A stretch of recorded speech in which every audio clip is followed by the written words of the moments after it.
कारण, अच्छा हाँ, कारण उसके बाद करेंगे। पहले हम इसके लक्षण या विशेषताएं, फीचर्स पढ़ लेते हैं।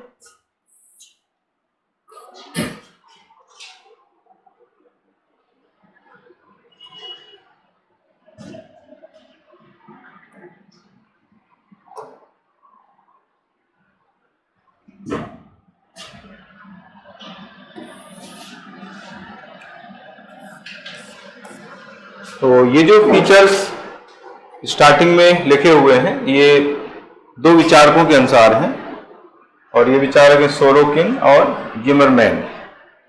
सोरोकिन, जिमरमैन, इन्होंने जो है कुछ लक्षण या विशेषताएं इसकी बताई हैं।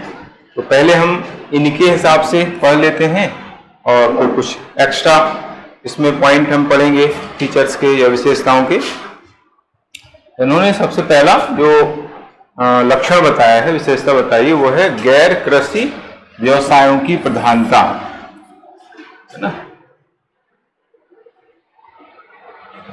नगरीकरण के अंतर्गत जो व्यवस्था होती है, उसमें जो व्यवसाय होते हैं, उसमें ज्यादातर ऐसे व्यवसाय होते हैं कि कृषि संबंधी नहीं होते हैं, कृषि के अलावा व्यवसाय होते हैं। जैसे हमने 1971 की जनगणना के अनुसार नगरीय क्षेत्र की डेफिनेशन पढ़ी थी। उसमें मैंने एक पॉइंट बताया था कि कम से कम 75% लोग गैर कृषि व्यवसायों में संलग्न रहते हैं, है ना।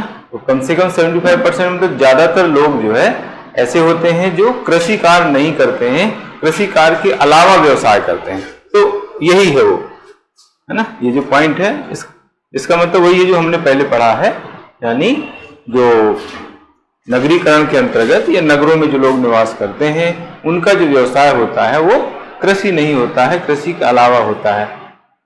कोई अपना निजी व्यापार करता है ना, कोई किसी की दुकान है, कोई गवर्नमेंट जॉब करता है, कोई प्राइवेट जॉब करता है ना।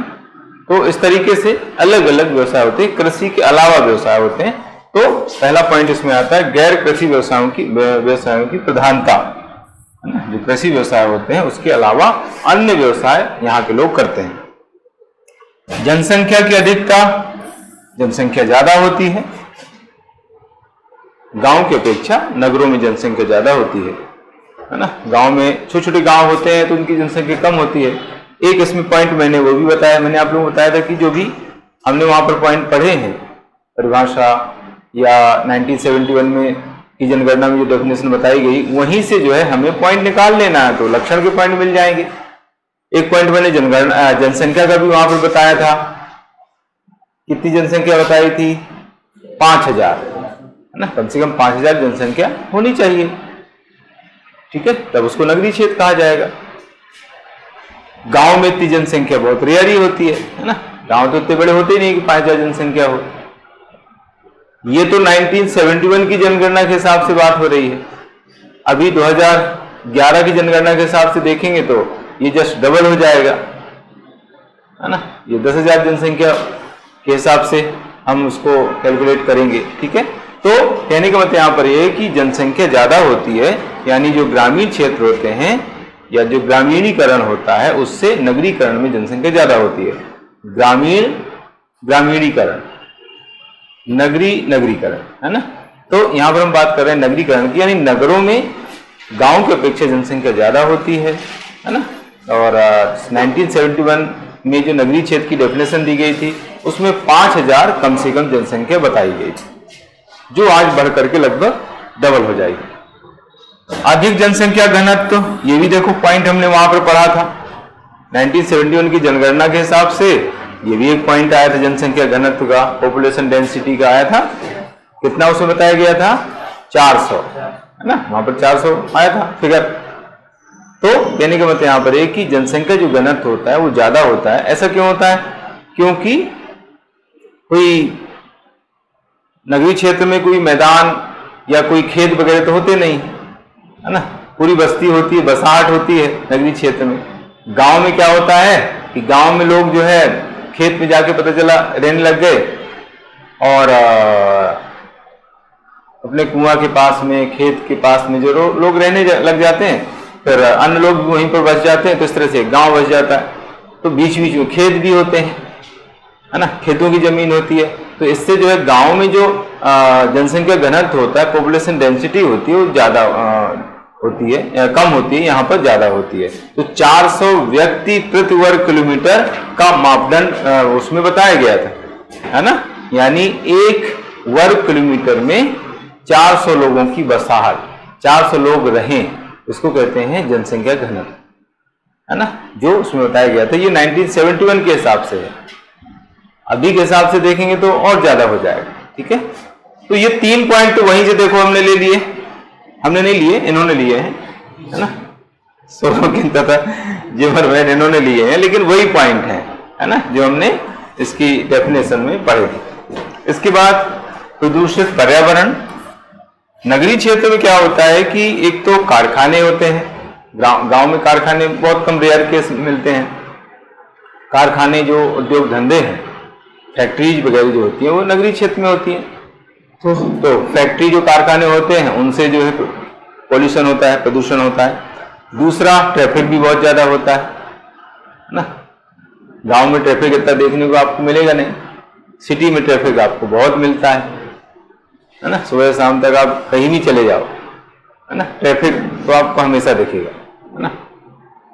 कुछ कुछ जगह तो बहुत ज्यादा ट्रैफिक, दिल्ली है, बॉम्बे है, ये बड़ी जो सिटी है, इंदौर में भी बहुत ट्रैफिक बढ़ रहा है ना। तो ट्रैफिक की वजह से क्या होता है कि एक तो वायु प्रदूषण होता है, और फिर चूंकि हॉर्न वगैरह बजते हैं, आवाज होती है, तो साउंड पोल्यूशन भी, ध्वनि प्रदूषण भी होता है। तो इस तरीके से नगरीय जो क्षेत्र होते हैं, ये नगरीकरण है, उसमें जो पर्यावरण होता है प्रदूषित होता है, बहुत सारे प्रदूषण यहाँ पर होते रहते हैं। सामाजिक गतिशीलता पाई जाती है ना।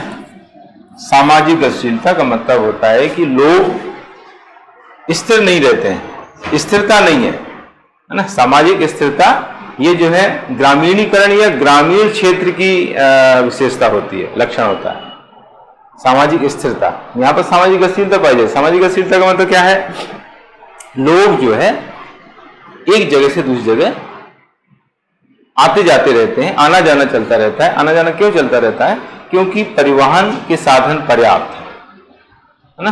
परिवहन के साधन पर्याप्त होने के कारण जो है लोगों का आना जाना ज्यादा रहता है, एक स्थान से दूसरे स्थान पर वो आते जाते रहते हैं। इसी को कहा जाता है सामाजिक गतिशीलता, और इसका कारण है परिवहन के साधनों का विस्तार।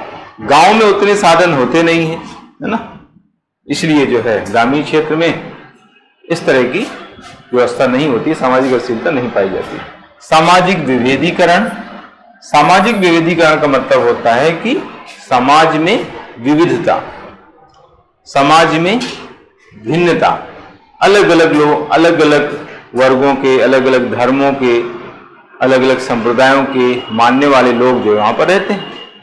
आप एक ही कॉलोनी में या एक ही एरिया में देख लेंगे तो बहुत विविधता आपको मिलेगी, विविधीकरण मिलेगा ना। अगल बगल ही आप देख लेंगे तो अगल बगल जो है अलग अलग स्तर के लोग रहते हैं, अलग अलग धर्मों के मानने वाले लोग रहते हैं। लेकिन गांव में जो होता है, गांव में ऐसा बहुत कम होता है ना। आपका जो पड़ोस है, वहां पर उसी जाति के, उसी धर्म के लोग रहेंगे, मतलब सेम जाति सेम धर्म के लोग रहेंगे। ग्रामीण क्षेत्र बहुत रेयर केस में होता है ऐसा, मतलब नया कोई बसावट हुई है तो वहां पर कभी कभी जो है ऐसा रहता है कि अलग अलग जाति, अलग अलग धर्म के लोग रहें आसपास, लेकिन बहुत कम, रेयर होता है ना। जैसे पुराने गांव हैं, बहुत पहले जो बसे हुए गांव हैं, वहां पर जो है ऐसा नहीं होता है कि मान लीजिए एक घर है, उसके बगल में कोई दूसरी जाति का है या दूसरे धर्म का लोग के व्यक्ति रह रहे हों, ऐसा बहुत रेयर केस में देखने को मिलता है। ठीक है, लेकिन नगरीय क्षेत्र होते हैं, नगरीकरण के अंतर्गत सामाजिक विविधीकरण पाया जाता है कि यानी समाज में जो है उसी एरिया में अलग अलग धर्मों संप्रदायों के लोग रहते हैं ना, उसमें उनमें विविधता पाई जाती है। सामाजिक अंतःक्रिया। सामाजिक अंतःक्रिया प्रायः कम होती है ना। जो ग्रामीणीकरण यानी ग्रामीण जो क्षेत्र होते हैं वहां पर सामाजिक अंतरक्रिया ज्यादा होती है, नगरीय क्षेत्र में सामाजिक अंतरक्रिया प्रायः कम होती है ना, क्योंकि एक दूसरे से उनका परिचय नहीं रहता है ना, समय नहीं रहता, उतना लगाव नहीं रहता है, उतना अपनत्व नहीं रहता है, तो सामाजिक अंतरक्रिया प्रायः कम पाई जाती है ग्रामीण क्षेत्र की अपेक्षा। सामाजिक संश्लिष्टता, सामाजिक संश्लिष्टता का मतलब होता है कि एक दूसरे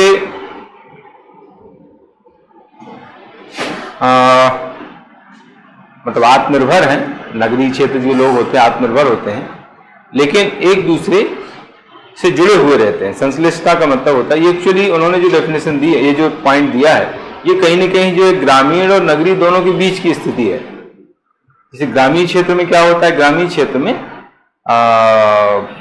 एक दूसरे पर निर्भर लोग रहते हैं, है ना, एक दूसरे से सहयोग लेते हैं, सहयोग देते हैं। और नगरीय क्षेत्र में स्थिति कम पाई जाती है। ये टाउन जो एरिया होते हैं उस तरह की स्थिति वहां पर पाई जाती है ना। जैसे मैंने बताया कि टाउन एरिया जो होता है वहां पर गांव की विशेषता भी नगरीय विशेषता भी है, तो ये बीच की स्थिति को उन्होंने व्यक्त किया है, क्योंकि टाउन एरिया भी नगरीय क्षेत्र कहलाता है, टाउन एरिया को नगरीय क्षेत्र के अंतर्गत मान लिया जाता है।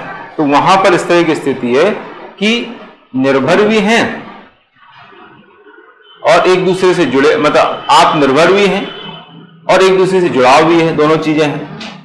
लोग जो है टाउन एरिया जो होता है वहां पर एक दूसरे मतलब अपने आप में निर्भर है, आत्मनिर्भर उसको कहा जाता है।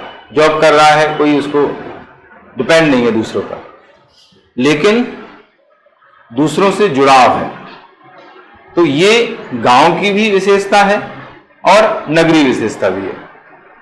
जैसे गांव में क्या होता है, गांव में जो है लोग मतलब एक दूसरे से जुड़े रहते हैं, लेकिन आत्मनिर्भर भी नहीं है।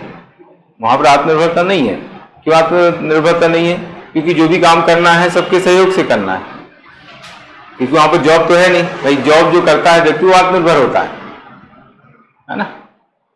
लेकिन वहां पर जॉब नहीं, खेती है या कोई भी काम करना है, खेती में जो है कोई व्यक्ति अकेले सब काम नहीं कर सकता है, दिक्कत ये है खेती में। तो वहां पर जो है लोग आत्मनिर्भर नहीं है और जुड़ाव भी आत्मनिर्भर नहीं, इसलिए जो जुड़े रहते हैं एक दूसरे से, सहयोग की जरूरत पड़ती है। लेकिन यहां पर क्या है, आत्मनिर्भर हैं लेकिन जुड़ाव भी पाया जाता है, जुड़े भी रहते हैं। बहुत बड़े अगर सिटी में देखेंगे तो ये चीज नहीं पाई जाती। आत्मनिर्भर हैं, कोई जुड़ाव नहीं है, काम पड़ेगा तो बात करेंगे, नहीं तो नहीं करेंगे। लेकिन छोटे जो नगरीय क्षेत्र होते हैं वहां पर आत्मनिर्भर होते हुए भी एक दूसरे से जुड़े रहते हैं, एक दूसरे से उनमें जुड़ाव पाया जाता है। तो ये वहां की विशेषता है। बड़े नगरों के संबंध में सही नहीं है ना। उन्होंने अपना विचार व्यक्त किया है ना, अपने अपने विचार से जो है उन्होंने बात कही। ठीक है, तो इस तरीके से ये हैं सोरोकन तथा जिमरमैन के अनुसार इसके लक्षण विशेषताएं। इसके बाद आगे आते हैं, कुछ अन्य विशेषताएं यहां पर मैंने बताई हैं। ये हमने अर्थ में पढ़ा था। अर्थ के अंतर्गत मैंने आप लोगों को 2-3 तरह के अर्थ बताए थे। उसमें एक अर्थ ये भी बताया था, व्यापक अर्थ। उसको मैंने कहा था कि नगरीकरण जो है गांव से नगर बनने की प्रक्रिया है। जो गांव है जब नगर में कन्वर्ट होते जाते हैं और नगरीयता की प्रवृत्ति बढ़ने लगती है, यानी लोगों में नगरीय जीवन शैली बढ़ जाती है, इस तरह की प्रवृत्ति बढ़ जाती है, तो उसको नगरीकरण कहा जाता है। तो उस अर्थ से मैंने ये पॉइंट लिया हुआ है ना। नगरीयता नगरवाद की प्रवृत्ति मतलब व्यक्ति जो है जो नगरों में रह रहा है उसमें जो है नगरीकरण मतलब नगरीय जीवन जीने की मतलब नगरीय जीवन जीने लगता है वो, है ना। नगर की जीवन शैली है, उसको कहा जाता है नगरीयता नगरवाद। तो जो व्यक्ति नगर में रहता है उसकी जो जीवन शैली होती है उसको हम नगरीयता कहते हैं, है ना। तो नगरीकरण के परिणाम स्वरूप जो है नगरीयता की प्रवृत्ति में वृद्धि हो जाती है ना। पहले गांव से नगरों में कन्वर्जन होता है, गांव से नगर कन्वर्ट होते हैं, और फिर जब लोग नगरों में रहते हैं तो उनमें नगर में रहने की प्रवृत्ति बढ़ जाती है, यानी नगर की जो जीवन पद्धति है वो अपना लेता है। तो नगर की जीवन पद्धति अपनाने का मतलब होता है नगरीयता, है ना। तो दोनों चीजें जो है हम नगरीकरण के अंतर्गत रखते हैं, जैसा मैंने आप लोगों को कल बताया था। तो ये एक विशेषता के अंतर्गत है, नगरीकरण की एक विशेषता है नगरीयता। एक पॉइंट हम यहां पर लिखते हैं, मुद्रा अर्थव्यवस्था की प्रधानता। मुद्रा अर्थव्यवस्था की प्रधानता का मतलब यहां पर यह है कि नगरीय जो क्षेत्र होते हैं, नगरीकरण में के अंतर्गत मुद्रा अर्थव्यवस्था का ज्यादा प्रचलन होता है, मुद्रा का ज्यादा प्रचलन होता है। अब ग्रामीण क्षेत्र में आप देखेंगे तो मुद्रा चलती है, लेकिन वहां पर वस्तु विनिमय भी चलता है ना। वस्तु विनिमय मतलब एक वस्तु के बदले दूसरी वस्तु लेना या देना, है ना। अब जैसे किसी के यहाँ पर चावल है, गेहूं नहीं है, और एक यहाँ पर गेहूं है, चावल नहीं है, तो चावल देकर गेहूं ले लेगा। तो इस तरह की प्रवृत्ति जो है गांव में प्रचलित होती है, तो वहां उसको कहते हैं वस्तु विनिमय, बार्टर एक्सचेंज इंग्लिश में कहा जाता है ना। वस्तु विनिमय बार्टर एक्सचेंज जो है गांव में चलता है, लेकिन नगरों में यानी नगरीकरण के अंतर्गत मुद्रा अर्थव्यवस्था की प्रधानता होती है, यानी मनी इकोनॉमी जो है खास तौर से नगरीय क्षेत्रों में प्रचलित होती है। गांव के नगरों में परिवर्तन की प्रक्रिया, गांव जो होते हैं वो नगरों में परिवर्तित होते हैं, ये भी मैंने डेफिनेशन में बताया है ना। नगरीकरण के अंतर्गत क्या होता है, एक जो गांव होता है वो धीरे धीरे जो है नगरों में नगर में परिवर्तित होता जाता है। तो इस तरह की जो है खास जो प्रक्रिया है वो नगरीकरण के अंतर्गत होती है ना। गांव के नगरों में परिवर्तन की जो प्रक्रिया है उसको ही नगरीकरण बहुत से लोग बोलते हैं, मैंने आप लोगों को बताया था, है ना। तो कहने का मतलब यहाँ पर यह है कि एक लक्षण है गांव का नगरों में परिवर्तित होना, नगरीकरण का एक लक्षण है ना, एक पॉइंट है। लेकिन हम केवल यही कहें कि भाई नगरीकरण यही है, नगरीकरण केवल ये नहीं है, नगरीकरण में और भी चीजें होनी चाहिए, होती हैं। तो ये अगर हम डेफिनेशन के अंतर्गत लिखेंगे तो समुचित डेफिनेशन है, लेकिन विशेषता में तो एक पॉइंट है। लेकिन केवल और केवल हम ये कहें कि भाई गांव का नगरों में परिवर्तित होना नगरीकरण है, तो ये समुचित हो जाएगा।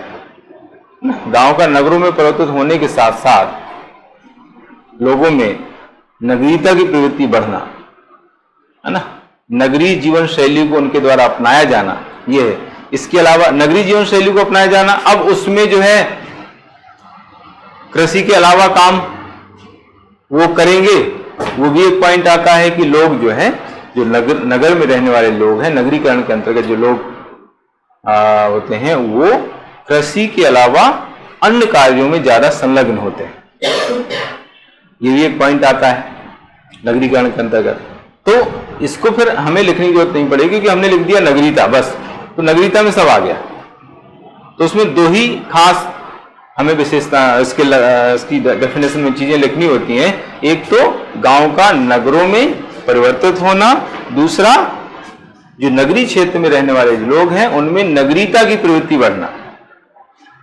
तो नगरीयता की प्रवृत्ति बढ़ने का मतलब यहां पर है कि नगरीय जो जीवन है, नगरीय जीवन शैली को अपना लेते हैं। नगरीय जीवन शैली में नगर में जितनी भी चीजें होती हैं, जिस तरह से लोग जीवन जीते हैं नगरों में, वो सब उसमें आ गया। उसमें गैर कृषि व्यवसाय भी आ गया, जिसकी बात हमने की है। उसमें गांव का रहन सहन आ गया, गांव का खान पान आ गया, गांव का बोलचाल आ गया, वेशभूषा आ गई, सब आ गया। तो नगरीयता की प्रवृत्ति बढ़ना, ये लिख देने से बहुत सारी चीजें इसमें आ जाती हैं, फिर और कुछ लिखने की जरूरत नहीं। ठीक है, तो दोनों पॉइंट देखो आ गए, दोनों को मिला देंगे तो एक नगरीकरण की व्यापक डेफिनेशन बन जाएगी। ठीक, ये हमने ये भी डेफिनेशन पढ़ी है, कल मैंने बताई थी। ये जो 12वां पॉइंट लिखा हुआ है, इसको मैंने डेफिनेशन में बताया है। ये डेफिनेशन किसके हिसाब से बताई थी मैंने? सोशियोलॉजी के हिसाब से बताई थी। समाजशास्त्र के अनुसार नगरीकरण क्या है? जो ग्रामीण जो जनजीवन है उसके द्वारा नगरीय मूल्यों को अपनाना। जब ग्रामीण जनजीवन नगरीय मूल्यों को अपना लेता है तो उसको नगरीकरण कहा जाता है। ये समाजशास्त्र के दृष्टिकोण से। फिर एक पॉइंट मैंने और बताया है, ये तो खैर भौतिक विस्तार, ये भी मैंने बताया है। गांव का भौतिक विस्तार यानी गांव में जो सड़कें हैं, सड़कों की व्यवस्था करना है, नालियां हैं, स्वच्छता की व्यवस्था करना है, साफ सफाई की व्यवस्था करना, ये सब भौतिक विस्तार के अंतर्गत आता है। फिर मैंने बताया है लोक संस्कृति का शहरी संस्कृति में परिवर्तित होना, ये भी मैंने एक डेफिनेशन बताई है। ये समाज, ये एंथ्रोपोलॉजी के हिसाब से है, ये मानव शास्त्र के हिसाब से नगरीकरण की डेफिनेशन मैंने बताई थी। और जो 12वां पॉइंट है वो समाजशास्त्र के हिसाब से नगरीकरण की डेफिनेशन मैंने बताई थी। अब आप सोचो इतनी सारी चीजें जब पढ़ लेंगे तो आपको नगरीकरण में कोई कंफ्यूजन नहीं रहेगा। कितनी चीजें नगरीकरण के अंतर्गत हो गई। देखो मैंने जनरल डेफिनेशन भी बता दी, एंथ्रोपोलॉजी के हिसाब से भी बता दी, सोशियोलॉजी के हिसाब से भी बता दी, और 1971 की जनगणना उसके हिसाब से भी बता दी।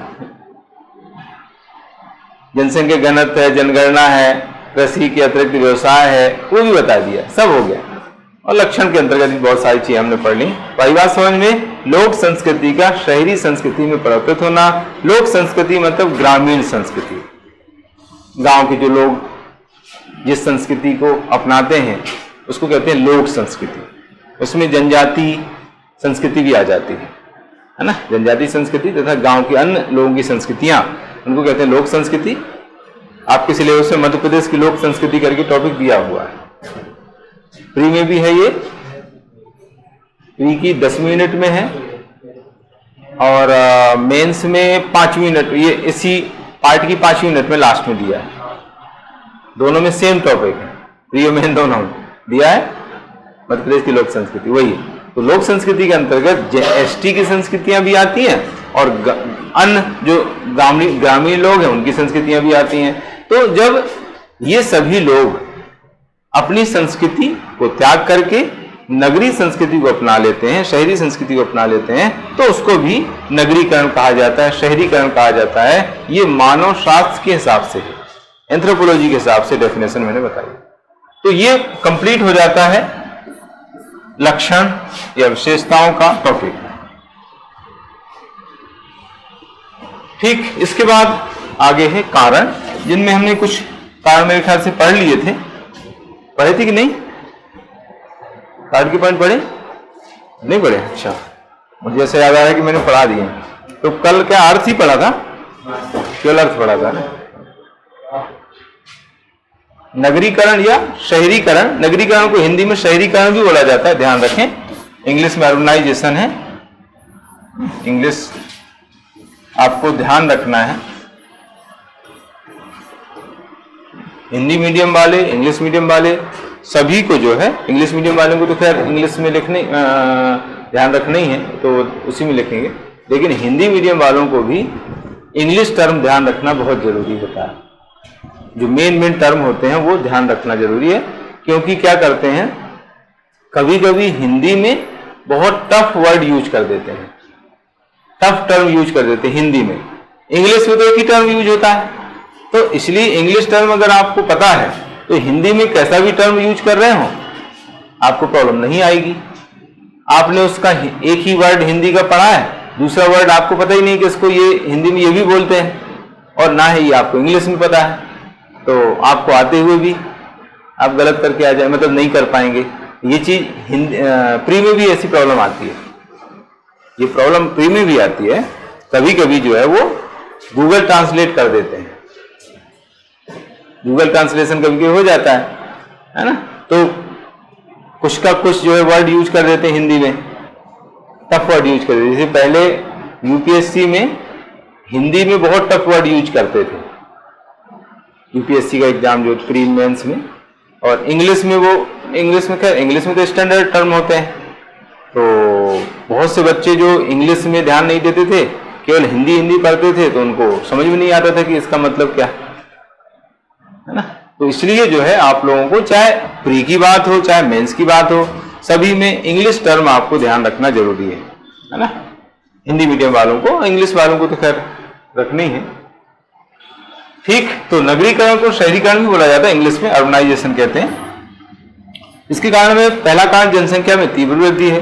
जनसंख्या बहुत ज्यादा जब बढ़ जाती है तो लोगों को रोजगार नहीं मिल पाता है, तो रोजगार की तलाश में जो है ग्रामीण क्षेत्र में रहने वाले जो लोग हैं वो सिटी की ओर पलायन कर जाते हैं, जिससे जो नगरीकरण को बढ़ावा मिलता है ना।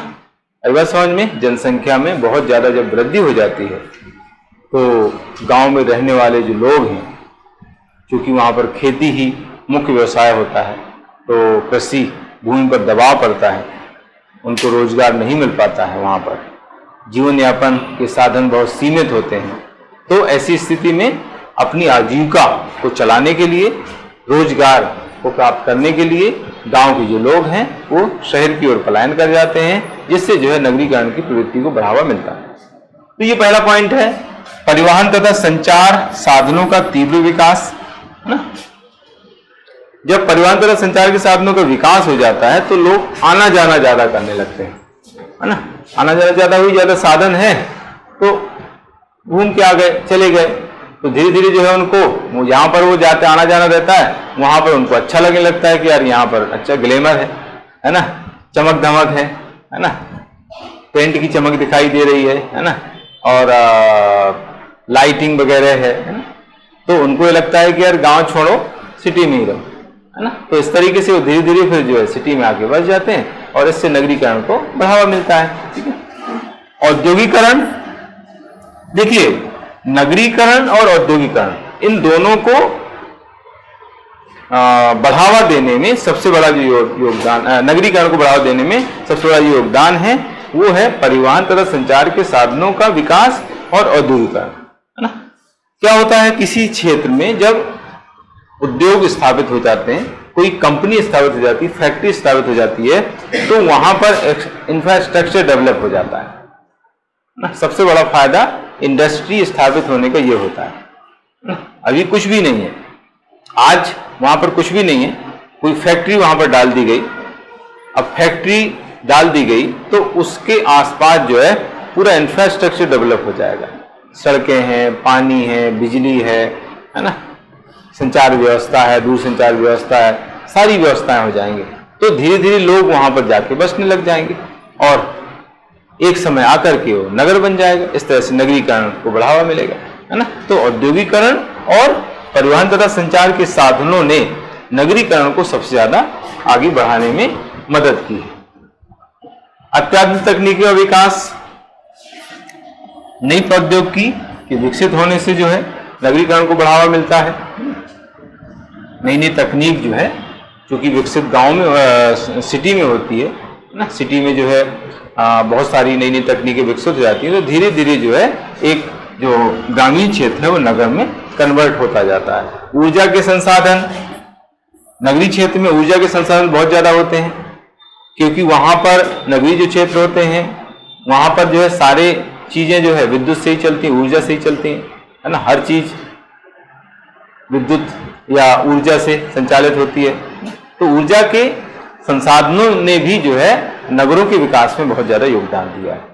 ग्रामीण क्षेत्र में बहुत सारी चीजें ऐसी रहती हैं कि बिजली से उनको ज्यादा लेना देना नहीं, अभी तो फिर भी काफी निर्भरता वहां पर बढ़ गई है ना। गांव में बिजली पर निर्भरता अभी बढ़ गई है, लेकिन एक समय आप देखते तो मतलब बिजली से ज्यादा कोई लेना देना नहीं था। जैसे अभी गैस वगैरह अभी पहुंच गई हैं, पहले गैस वैस होती नहीं थी। आज से 10-12 साल 15 साल पहले देखो तो चूल्हे में ही सब खाना बनता था। लाइट कभी कभी रहती थी, मतलब अभी कभी कभी जाती है, पहले कभी कभी रहती थी, अब उल्टा हो गया है ना। मतलब लाइट अगर है तो उनको आश्चर्य होता है, अरे लाइट है, मतलब लाइट रहना मतलब आश्चर्यजनक हुआ करता था एक समय, 10-12 साल 15 साल की पहले की बात बता रहा हूं। और अब जो है लाइट लगभग ज्यादातर रहती है, बहुत कम जाती है, तो उल्टा हो गया। पहले कभी कभी रहती थी और अब कभी कभी जाती है, ये फर्क है ना। तो ज्यादा चीजें चूंकि हो रही हैं, ज्यादा लाइट रहती है तो उस पर निर्भरता लोगों की बढ़ती जा रही है। ऊर्जा पर निर्भरता बहुत ज्यादा बढ़ गई है, विद्युत पर निर्भरता बढ़ गई है ना। और सिटी में तो खैर सब इसी पर निर्भर है। कोई भी काम जो है बिना विद्युत के, बिना एनर्जी के नहीं होता है, छोटा छोटा काम है है ना। लाइट चली जाती है तो हरकम मच जाता है, अरे लाइट नहीं है, लाइट नहीं है। आस पड़ोस में पूछने लग जाते हैं लाइट कब आएगी, लाइट कब आएगी, अरे बहुत टेंशन है ना। लोग जो है ये रहते हैं कि चलो कोई दिक्कत नहीं, लाइट तो जाती नहीं है ना। तो पता चला कि जब लाइट गई है तभी प्रॉब्लम है। जैसे अब ऊपर टंकी में पानी नहीं है ना। अब टंकी में पानी इसलिए नहीं कि चलो भर लेंगे, रोज तो भरना है, या एक दो दिन में भर लेते हैं। उसी समय जो है पानी नहीं है, उसी समय लाइट चली गई, पता चला कि 5 घंटे के लिए कटौती चल रही है ना। अभी बीच में अभी थोड़ा मेंटेनेंस का काम चलता है ना, बरसात के पहले ये चीजें चलती हैं, थोड़ा सा कटौती चलती रहती है। जब लाइट गई उसी समय कुछ ना कुछ प्रॉब्लम, जैसे अब आरओ है तो आरओ में पानी नहीं है, ऊपर टंकी में पानी नहीं है तो इस तरह की समस्याएं जो है रहती हैं जब लाइट चली जाती है ना। क्योंकि निश्चिंत रहते हैं ना कि लाइट तो ज्यादा जाती नहीं है, जाएगी तो आ जाएगी, लेकिन कभी ज्यादा चली गई तो समस्या खड़ी हो जाती है। आप काम रुक जाते हैं, है ना। व्यक्ति को ऑफिस जाना है और उसको जो है तैयार होना है, नहाना धोना है, पानी नहीं है तो उसके काम रुक जाएंगे, लेट हो जाएगा ऑफिस जाने में। ये समस्या आती है यहाँ पर, क्योंकि सब चीज लाइट पर डिपेंड है। लेकिन गांव में ऐसा काम रुकता नहीं है, सब चलता रहता है। गैस की टंकी खत्म हो गई है, कोई टेंशन नहीं, चूल्हा है, चूल्हा जिंदाबाद ना। पानी कोई रिकरिंग नल है, हैंडपंप रहते हैं या कुएं हैं, वहां से पानी निकाल लो, बोरिंग वोरिंग का कोई ज्यादा चक्कर नहीं है। तो इस तरीके से वहां पर निर्भरता कम है गांव में ऊर्जा पर या विद्युत पर, सिटी में निर्भरता बहुत ज्यादा है। तो नगरीकरण को बढ़ावा देने में ऊर्जा के संसाधनों ने काफी योगदान दिया है, क्योंकि यहाँ पर सारी चीजें जो है ऊर्जा से संचालित होती हैं। गांव से शहरों की ओर पलायन, लोग जो है गांव से शहर की ओर पलायन कर जाते हैं। इससे धीरे धीरे जो है नगरीय जनसंख्या में वृद्धि होती जाती है और जो गांव है वो नगर में कन्वर्ट होते जाते हैं। इससे नगरीकरण की प्रवृत्ति को बढ़ावा मिलता है। शहरी जीवन शैली का आकर्षण, जो शहरी जीवन शैली है उसका आकर्षण जो है एक बहुत बड़ा कारण माना जाता है। जैसे मैंने अभी बताया कि सिटी का जो ग्लैमर है, सिटी का जो आकर्षक रहन सहन है, सिटी में जो सुविधाएं हैं, है ना, हर तरह की सुविधा है, किसी प्रकार की कोई समस्या नहीं रहती है ना। व्यक्तिगत जीवन जो है सुखमय है। हालांकि कई चीजें यहाँ भी प्रॉब्लम रहती हैं, लेकिन वहां से जो है थोड़ा सा एक मतलब जीवन सरल रहता है। गांव में जीवन बहुत कठिन होता है, जीवन जीना बहुत टफ होता है ना। काम बहुत कठोर होते हैं, यहाँ के थोड़ा सा काम इजी रहते हैं, है ना। वहां पर किसान खेत में जब काम करता है तो धूप, ठंड, बरसात नहीं देखता है, काम पर लगा है तो लगा है। लेकिन यहाँ पर जरा सा गर्मी हो गई तो तुरंत पेपर में आ जाता है, न्यूज चैनल वाले चिल्लाने लगते हैं, देखो गर्मी, इतना टेम्परेचर बढ़ गया। वहां फर्क ही नहीं पड़ता है ना, क्योंकि उनको धूप में ही काम करना है, तो उनके लिए क्या फर्क पड़ेगा। कितनी भी धूप रहे, अगर वो धूप देखेंगे तो फिर कैसे काम चलेगा, है ना, कैसे उत्पादन करेंगे। तो वो ये देखते हैं, धूप, ठंड, गर्मी, बरसात नहीं देखते, काम है तो काम करना है। लेकिन यहाँ पर जरा सा अगर ठंड हुई तो काम प्रभावित हो जाते हैं। अब बुंदेलखंड जो ये क्षेत्र है और इधर आप जाएंगे मध्य भारत, ग्वालियर, भिंड, मुरैना, यहाँ पर गर्मी भी ज्यादा पड़ती है और ठंड भी बहुत ज्यादा, मतलब अति, दोनों में अति है। तो वो अगर यहाँ पर कभी आते हैं तो उनको लगता है यार यहाँ तो गर्मी नहीं है ये तो कोई गर्मी है हमारे यहाँ जाओ, वहां देखो गर्मी कितनी खतरनाक पड़ती है, आप झुलस जाओगे इतनी गर्मी पड़ती है कि व्यक्ति यहाँ का जाए तो झुलस जाए, बीमार पड़ जाए, है ना। ठंड हो चाहे गर्मी है, इतनी खतरनाक, दोनों चीजें खतरनाक होती है ना। और दिल्ली में भी यही हाल है ना। दिल्ली में भी गर्मी और ठंड दोनों ज्यादा पड़ते हैं, है ना। दिल्ली की सर्दी का तो गाना भी बन गया है, एक गाना बना था दिल्ली की सर्दी अब आप सोचिए कि दिल्ली में इतनी ठंड है कि उसका गाना बन गया। तो उसका रीजन ये है कि समुद्र से ज्यादा दूर है, समुद्र से जो क्षेत्र ज्यादा दूर होते हैं वहां पर जो है जो जलवायु है विषम होती है, यानी ठंड भी ज्यादा और गर्मी भी ज्यादा। समुद्र के ज़्यादा जो नज़दीक क्षेत्र होते हैं वहाँ पर जो है जलवायु सम होती है, गर्मी भी नहीं ज़्यादा होती, ठंड भी ज़्यादा नहीं होती, है ना। ये उसका रीजन है ना। तो शहरी जीवन शैली जो है आकर्षक होती है, शहरों में सुविधाएं रहती हैं, शहरों में ग्लैमर होता है, चमक दमक होती है। तो ये जो आकर्षण है, इस वजह से व्यक्ति जो है शहरों में आकर के रहने लग जाते हैं और इससे नगरीकरण को बढ़ावा मिलता है। शैक्षणिक संस्थाओं की अच्छी स्थिति ना, गांव की अपेक्षा जो है सिटी में जो शिक्षण संस्थाएं हैं, एजुकेशनल इंस्टीट्यूट्स हैं, वो ज़्यादा अच्छे हैं। तो वो भी एक आकर्षण है ना। लोग जो है अपने बच्चों को पढ़ाने के लिए, अपने बच्चों को अच्छी शिक्षा देने के लिए लोग जो है गांव से सिटी में बस जाते हैं, यहाँ पर कोई धंधा व्यवसाय वगैरह करने लग जाते हैं। तो वो भी एक कारण है। एक इसमें पॉइंट हम और लिख सकते हैं, स्वास्थ्य, बेहतर स्वास्थ्य सेवाएं, ये भी एक पॉइंट इसमें आ सकता है। बेहतर स्वास्थ्य सेवाएं, बेहतर स्वास्थ्य सेवाएं,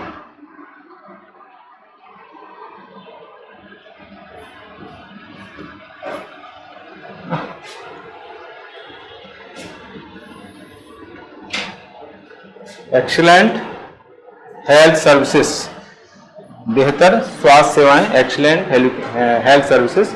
तो ये इस तरीके से, जिस तरीके से सिटी में एजुकेशनल इंस्टीट्यूट्स अच्छे हैं और उसी प्रकार से हेल्थ संबंधी यानी हॉस्पिटल्स वगैरह बहुत अच्छे हैं, इलाज अच्छे तरीके से होता है ना।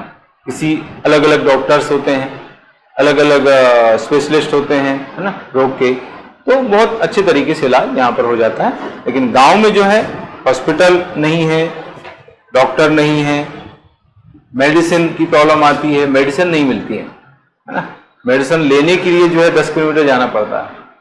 हमारे गांव के से 10 किलोमीटर दूर टाउन है, वहाँ पर दवाई लेने जाना पड़ता है। आप सोचो, दवाई नहीं मिलती है। अगर इमरजेंसी हो जाए तो बहुत मुश्किल हो जाए। नॉर्मल दवा मिल जाती है, जो वहाँ पर जो स्थानीय जो डॉक्टर हैं वो नॉर्मल दवा रखते हैं। कोई वैसी दवा चाहिए तो मिलेगी नहीं, आपको 10 किलोमीटर जाना पड़ेगा।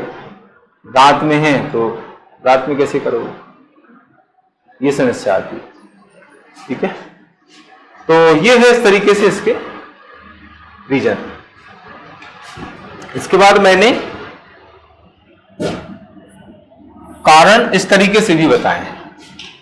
एक तो कारण मैंने पहले अलग अलग हेडिंग देके बता दिए, और फिर जो है ये दूसरा तरीका है। दोनों तरीके से जो है आप दो में से किसी एक तरीके से लिख सकते, दोनों नहीं लिखना है ना। सुन नहीं कि आप कारण वैसा भी लिख दिया वैसा भी लिखे जा रहे हैं, है ना।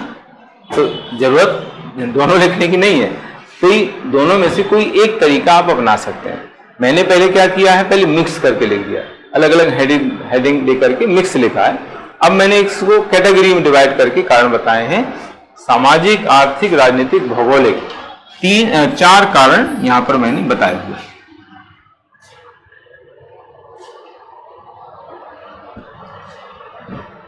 कैटेगरी में डिवाइड करके कारणों को यहां पर बताया हुआ।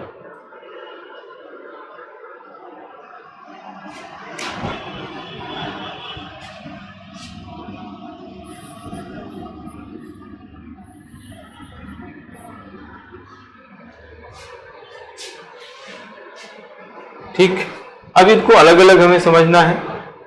सामाजिक जो कारक है या कारण है उसमें क्या क्या आता है। सामाजिक में शैक्षणिक संस्थान हम लोग पढ़ चुके हैं, वही चीजें हैं जो हमने अभी तक पढ़ी है, उन्हीं को मैंने अलग अलग कैटेगरी में डिवाइड करके लिख दिया है। कोई अलग पॉइंट नहीं है, कोई अलग चीज आपको यहां पर नहीं दिखेगी, है ना। शैक्षणिक संस्थान, इसी में हम स्वास्थ्य, शैक्षणिक तथा स्वास्थ्य संस्थान ऐसा भी हम लिख सकते हैं, स्वास्थ्य भी इसमें आ जाएगा, है ना। सामाजिक में से शिक्षा स्वास्थ्य आता है तो इसमें शैक्षणिक तथा स्वास्थ्य संस्थान आ जाएंगे। पर्यटन स्थल हैं, नगरीय क्षेत्र में ज्यादातर पर्यटन स्थल होते हैं। मनोरंजन के साधन बहुत ज्यादा होते हैं, गांव में नहीं होते हैं, कम होते हैं। धार्मिक और ऐतिहासिक केंद्र होते हैं। नगरीय जीवन का आकर्षण, ये भी हम पढ़ चुके हैं। ना, इन्होंने जो है नगरों के विकास में योगदान दिया है। तो वही जो पॉइंट हमने अलग अलग लिखे हैं उन्हीं को जो है सामाजिक के अंतर्गत एक साथ मैंने लिख दिया है, बस वही चीज है। ठीक है ना।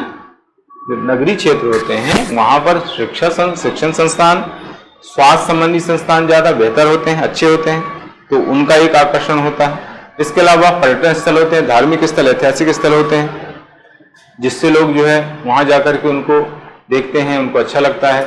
मनोरंजन के साधन बहुत सारे होते हैं। और नगरीय जीवन का जो रहन सहन है, उनकी जो जीवन शैली है ना, खान पान है, वेशभूषा है, बोलचाल है, ये ज्यादा आकर्षक लगता है, लोगों को अच्छा लगता है। इससे भी जो है लोग गांव से नगरों की ओर आकर्षित हो जाते हैं और इससे नगरीकरण की प्रवृत्ति को बढ़ावा मिलता है। तो ये सामाजिक पॉइंट के अंतर्गत आएंगे, सामाजिक के अंतर्गत। इसके बाद आर्थिक।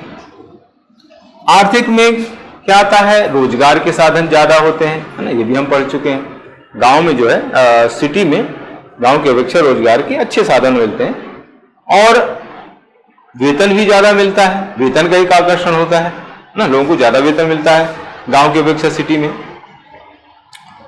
ना। और आगे बढ़ने का की जो संभावना है वो ज्यादा गांव की अपेक्षा सिटी में ज्यादा होती है ना, प्रोग्रेस की ज्यादा संभावनाएं सिटी में रहती हैं। उसके कारण है, मैंने बीच में भी कई बार बताया है कि सिटी में क्या होता है कि लोग,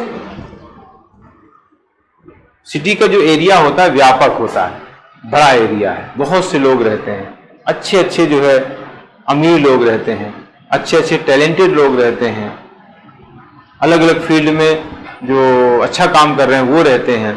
तो लोग जो है उनको देखते हैं, हम उनको देखते हैं कि देखो वो उस फील्ड में कितना आगे बढ़ गया, तो उनको देख करके हमें जो है इंस्पिरेशन मिलती है, प्रेरणा मिलती है कि भाई हम भी ऐसे आगे बढ़े। गांव का जो एरिया होता है, दायरा होता है, सीमित होता है, छोटा सा गांव है, उसमें थोड़ा सा अगर उनसे ज्यादा कोई हो गया तो वो अपने आप को एकदम ऐसा समझने लगता है जैसे ओलंपिक में मेडल, गोल्ड मेडल उसने जीता हुआ है ना, मतलब वो अपने आप को ऊपर एकदम समझने लगता है, उसको लगता है कि मुझसे तो कोई ऊपर है ही नहीं, तो वो आगे बढ़ने का प्रयास नहीं करता, उसके ऊपर है नहीं, तो वो सोचने लगता है कि यार मैं तो बहुत अमीर हो गया, मैं तो बहुत ऊपर हो गया, मुझे अब क्या करना है, मुझे कुछ आगे करने की जरूरत ही नहीं, क्योंकि बहुत सीमित दायरा है, बहुत कम लोग, है ना। और वहां पर ज्यादातर लोग जो है लगभग सेम स्तर पर होते हैं, लेकिन यहां पर आप देखो कितना अंतर है ना, कितने कैसे कैसे लोग रहते हैं, कितने टैलेंटेड लोग हैं, कितने प्रोग्रेसिव लोग यहाँ पर रहते हैं, कितना काम कर रहे हैं, कितनी मेहनत कर रहे हैं, आगे बढ़ रहे हैं, है ना। तो उनको देख देख करके व्यक्ति जो है आगे बढ़ने का प्रयास करता है, उससे प्रेरणा मिलती है। ठीक है, तो ज्यादा प्रगति या विकास की जो संभावनाएं होती हैं वो शहरों में ज्यादा होती हैं गांव की अपेक्षा। तो इससे भी जो है लोग गांव से सिटी में आकर के रहने लग जाते हैं, इससे नगरीकरण की प्रवृत्ति को बढ़ावा मिलता है ना। नगरों में स्थायी रोजगार की संभावना रहती है, ज्यादा वेतन मिलता है, विकास की अधिक संभावनाओं के कारण जो है नगरों का विकास होता है, नगरीकरण की प्रवृत्ति को बढ़ावा मिलता है। तो ये है आर्थिक कारण। राजनीतिक कारण में सुरक्षा एक पॉइंट आता है, सुरक्षा का तत्व होता है, और सैन्य सेना काम करती है, लोगों को जो है डर नहीं रहता है, पुलिस रहती है ना, पुलिस व्यवस्था रहती है, कानून व्यवस्था प्रॉपर रहती है ना। राजधानी क्षेत्र है तो वहां पर और ज्यादा फैसिलिटी रहती है, अगर राजधानी क्षेत्र है, कोई इंडस्ट्रियल एरिया है तो वहां पर और फैसिलिटी रहती है। तो इन सब कारणों से जो है व्यक्ति नगरों की ओर जाता है, पलायन करता है, और इससे नगरीकरण की प्रवृत्ति बढ़ती है। तो ये राजनीतिक कारण के अंतर्गत ये पॉइंट आते हैं। उसके बाद आता है भौगोलिक कारण। भौगोलिक कारण में जिन क्षेत्रों में भौगोलिक परिस्थितियां, जैसे मैदानी क्षेत्र है, नदी है, जलवायु है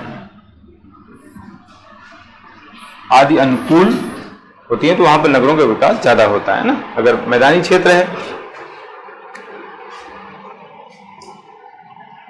नदी, जलवायु, ये भौगोलिक कारक कहे जाते हैं। भौगोलिक कारकों में मैदानी क्षेत्र अगर मैदान है तो वहां पर जो है ज्यादा संभावना रहती है बचने की। पहाड़ी क्षेत्रों में लोग नहीं रहना पसंद करते, प्रॉब्लम आती है।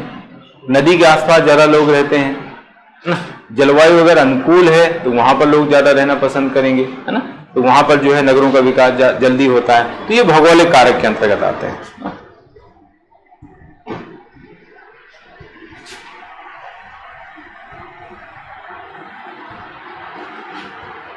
तो ये इस तरीके से मैंने एक दूसरे प्रकार से कारण या कारक बताए हैं।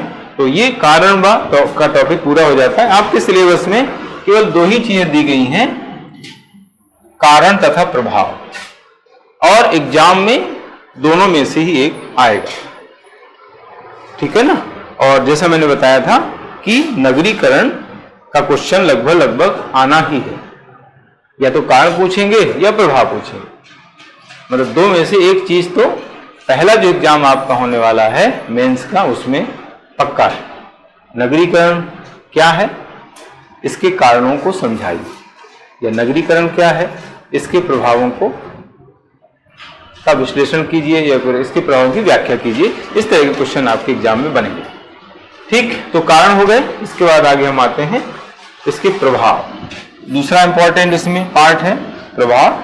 प्रभाव को हमने सकारात्मक नकारात्मक 2 तरीके से डिवाइड करके यहाँ पर बताया है ना, सकारात्मक प्रभाव, नकारात्मक प्रभाव। नकारात्मक प्रभाव के अंतर्गत जैसा मैंने पहले फॉर्मेट में बता दिया था कि नकारात्मक प्रभाव मतलब नगरीकरण की समस्याएं हैं। अगर आपको नगरीकरण की समस्याएं पूछी जाती हैं तो उसमें हम क्या लिखेंगे, इसके नकारात्मक प्रभाव बता देंगे, ठीक है।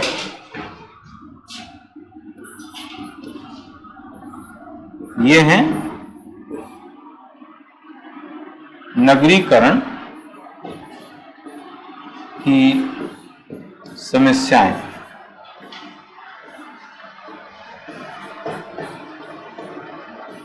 या दुष्परिणाम।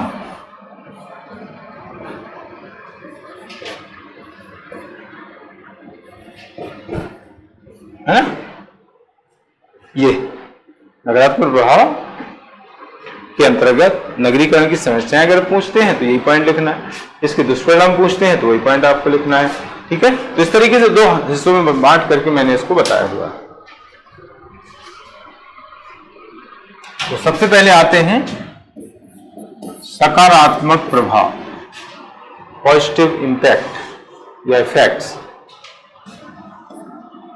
नगरीय क्षेत्र में औद्योगिकरण का रोजगार के अवसरों में वृद्धि होती है। सबसे पहला पॉइंट इसमें जो प्रभाव का लिखा हुआ है सकारात्मक प्रभाव का, वो है रोजगार के अवसरों में वृद्धि।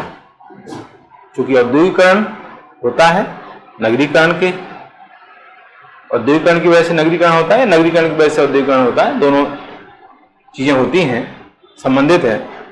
तो जो भी हो, औद्योगिकरण के कारण जो है लोगों को रोजगार मिलता है, रोजगार के साधन बढ़ते हैं, या रोजगार के अवसरों में वृद्धि होती है। तो ये पहला सकारात्मक प्रभाव है कि रोजगार के अवसरों में वृद्धि, ठीक है। अब इसको हम हेडिंग बना के लिखेंगे तो उसमें हेडिंग आएगी रोजगार के अवसरों में वृद्धि। ये हेडिंग में आपको हेडिंग के अंतर्गत इतनी लिखनी है, रोजगार के अवसरों में वृद्धि, यहां से फिर उसको डिस्क्राइब कर देना है। उसमें फिर बताएंगे कि औद्योगिकरण को बढ़ावा मिलता है, औद्योगिकरण की वजह से लोगों को रोजगार मिलता है, रोजगार के साधन बढ़ते हैं, है ना, इससे बेरोजगारी कम होती है। या इसमें एक इसके अलावा एक और पॉइंट लिख सकते हैं, रोजगारी में कमी, है ना, एक हेडिंग। इसके अलावा अगर ये आपको नहीं लिखना है तो बेरोजगारी में कमी भी एक हेडिंग इसकी हो सकती है दूसरे रूप में,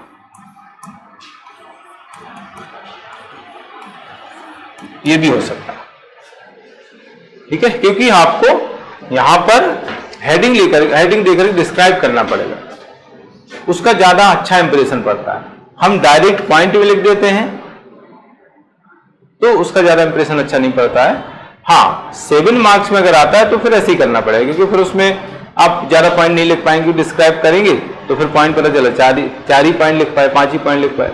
एक पॉइंट में हम लिखते हैं तो उसमें 7-8 पॉइंट आ जाते हैं, वो अच्छा रहता है। लेकिन लॉन्ग क्वेश्चन पूछा गया है, नहीं 10 मार्क्स में पूछा गया है, तो उसमें आप जो है हेडिंग दे करके 1 लाइन 1.5 लाइन में उसको डिस्क्राइब करेंगे तो अच्छा है, उसका इंप्रेशन अच्छा पड़ता है। तो यहां पर तो मैंने आपको पॉइंट ही बताए, हेडिंग ही है ये, इनका डिस्क्रिप्शन आपको करना है, वो नोट्स में आपको मिलेगा।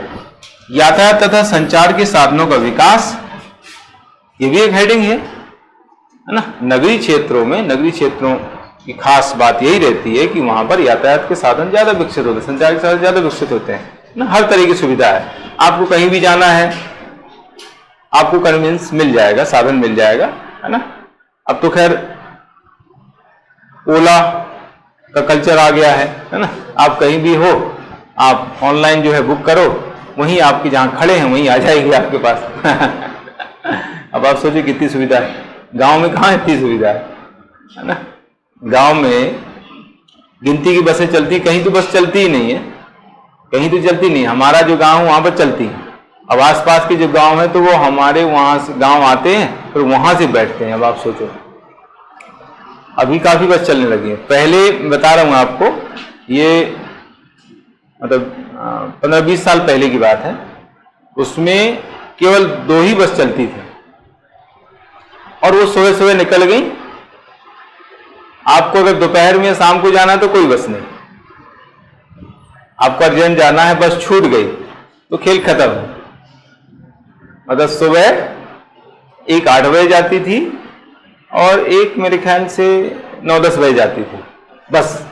तो दिन भर कोई साधन नहीं है आपको, निजी वाहन है आपका जो भी। पहले तो मोटरसाइकिल भी नहीं चलती, तब तो और गांव में मोटरसाइकिल बहुत ज्यादा हो गई, तो अब ज्यादा टेंशन नहीं रहता लोगों को, और बस भी अब बहुत चलने लगी है हमारे यहाँ।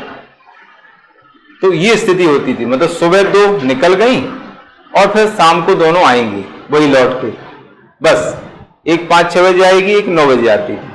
लेकिन अब बसें भी बहुत हो गई हैं और लोगों के पास निजी वाहन भी हो गए हैं बहुत सारे, है ना। गांव में तो मोटरसाइकिल तो है ही, कार वगैरह भी कहीं कहीं हो गई है किसी के पास। तो इतना अंतर आया है गांव में, है ना। पहले जो है बहुत स्थिति खराब होती थी। अभी भी कुछ गांव है वहां पर कुछ साधन ही नहीं, बस ही नहीं जाती है। हमारे आसपास के गांव है, हमारा तो खैर गांव रोड पे ही पड़ता है, तो वहां पर तो साधन अच्छे हैं। लेकिन आसपास के जो गांव हैं, अगल बगल के गांव, वहां पर तो कुछ भी नहीं है, उनको पैदल जाना पड़ता है। आज भी गांव में उतरेंगे तो साइड वहां पर जो वो पैदल जाएंगे, या किसी को बुला लेंगे तो मोटरसाइकिल से ले जाएगा अगर उपलब्धता है तो। ये हालत है आज भी, है ना। लेकिन यहां पर आप देखो, आपको बिल्कुल भी पैदल नहीं चलना है।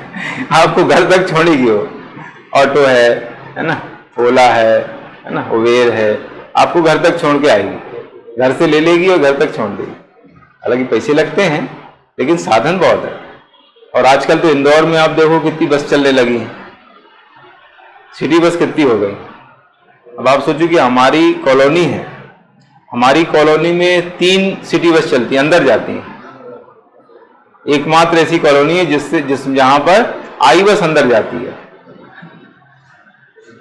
ये जो आई बस चलती है ना, ये हमारी कॉलोनी शिव सिटी, फिर पीछे घूम के सिलिकॉन सिटी, स्टार सिटी भी जाती है। स्टार सिटी, सिलिकॉन सिटी होते हुए फिर एबी रोड से ऐसे आती है। ऐसे ही ये ब्लू चलती है, ये भी जाती है, एक और चलने लगी थी। 3 बस जो है चलती है, अंदर जाती है, सिटी के अंदर जाती है, तो कॉलोनी के अंदर जाती है। तो इतनी सुविधा है, मतलब कॉलोनी के अंदर आपको छोड़ के आ रही है बस, सिटी बस। अब क्या चाहिए? है ना। तो कितने अच्छे साधन है। तो इस वजह से जो है लोगों को आने जाने में सुविधा होती है।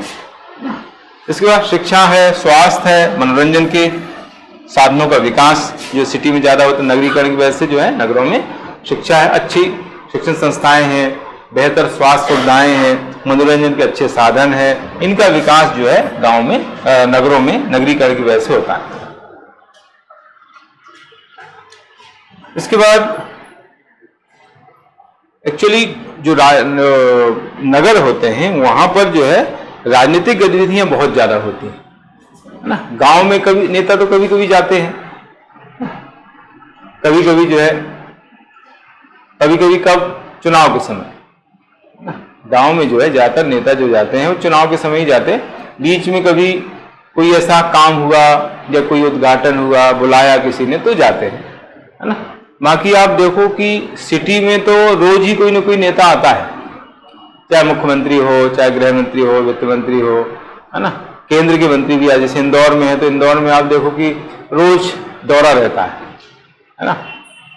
और अभी चुनाव चल रहा है तो खैर अभी तो होगा ही, है ना, लेकिन वैसे भी आते रहते हैं। तो राजनीतिक गतिविधियों का केंद्र बिंदु जो है वो होता है नगर होते हैं, है ना। तो यहाँ पर जो है राजनीतिक जागरूकता ज्यादा रहती है, लोग मंत्री वगैरह विधायक सांसद आते रहते हैं तो लोग जो है उनको सुनते हैं, उनको देखते हैं, इससे जो है लोगों में राजनीतिक जागरूकता ज्यादा बनी रहती है गांव की अपेक्षा। नगरों में स्वास्थ्य सुविधाओं का विकास के कारण जो है जन्म दर मृत्यु दर में कमी होती है, स्वास्थ्य सुविधाएं बहुत ज्यादा होती हैं तो जन्म दर मृत्यु दर काफी कम होती है गांव की अपेक्षा, सिटी में कम होती है। आर्थिक विकास का सूचक जो है गांव नगर माने जाते हैं। नगरों में अत्याधुनिक तकनीकी का प्रयोग से आर्थिक विकास को बढ़ावा मिलता है। मैंने आपको कारण भी बताया है कि नगर जो है अत्याधुनिक तकनीक के केंद्र बिंदु होते हैं, तो अत्याधुनिक तकनीक का प्रयोग जितना ज्यादा होगा उतना ज्यादा आर्थिक विकास होता है। तो नगरीकरण की वजह से जो है अत्याधुनिक तकनीकों का प्रयोग संभव हो पाया है, इससे जो है आर्थिक विकास, नगरों का विकास संभव हो रहा है और इससे जो है आर्थिक विकास आगे बढ़ रहा है, हमारा देश आगे बढ़ रहा है। इसके बाद सामाजिक ढांचे संरचना में व्यापक परिवर्तन। सामाजिक ढांचा या संरचना में व्यापक परिवर्तन का मतलब यहाँ पर यह है कि जो जाति प्रथा है, छुआछूत है, अंधविश्वास है, कुरीतियां हैं, ये काफी हद तक कम हो जाती हैं, है ना। नगरीकरण के परिणाम स्वरूप जो नगरों का विकास होता है, लोग जो है गांव से नगर में आते हैं तो वहां पर जो है वातावरण एकदम चेंज हो जाता है ना। संकीर्णता जो गांव में होती है वो संकीर्णता यहाँ पर खत्म हो जाती है ना। लोग खुल जाते हैं, खुलापन ज्यादा होता है, जाति व्यवस्था, अस्पृश्यता है, छुआछूत है, इसका प्रभाव बहुत कम हो जाता है ना। अंधविश्वास, कुरीतियां जो है ये कम हो जाती है। नवीन विचारों तथा सृजनात्मक प्रवृत्तियों का उदय होता है। लोग जो है नई चीजें सोचते हैं, नया परिवर्तन चाहते हैं, है ना। गांव में जो है परिवर्तन लोग नहीं चाहते हैं, उनको लगता है कि जो चल रहा है वैसा चलने दो। लेकिन सिटी में लोग जो है नया सोचते हैं, कुछ अलग सोचते हैं, परिवर्तन चाहते हैं, सृजनशील काम करते रहते हैं ना, कुछ नया काम करने का प्रयास करते हैं। तो इससे जो है नए विचारों तथा सृजनात्मकता का उदय होता है। इस तरह की प्रवृत्तियां विकसित होती जाती हैं सिटी में। तो ये इस तरीके से सकारात्मक प्रभाव। इसमें फिर मैंने इसको दूसरे तरीके से बताने का प्रयास किया है।